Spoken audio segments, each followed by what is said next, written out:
தான் ஓர் பாகம் ஆயினாள்.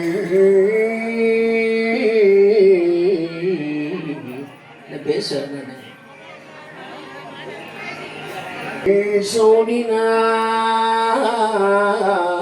சோடினார்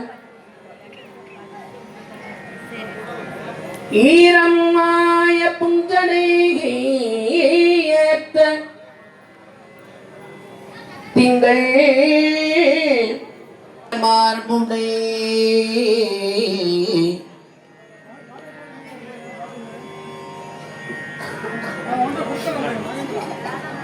ஆனைக்காவில்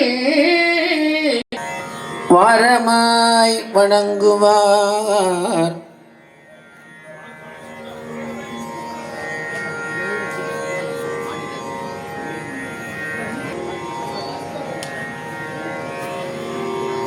ஆரமாய வினைகள் மாயமே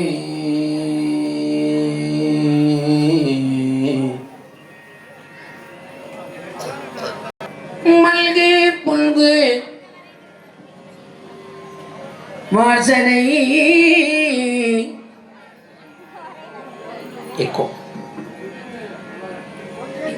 வானைக்காவில் வெண்மதி மல்கு புல்கு வாசனை ஏனைக்காவில் மணி தேவி பாகமாகினாள்.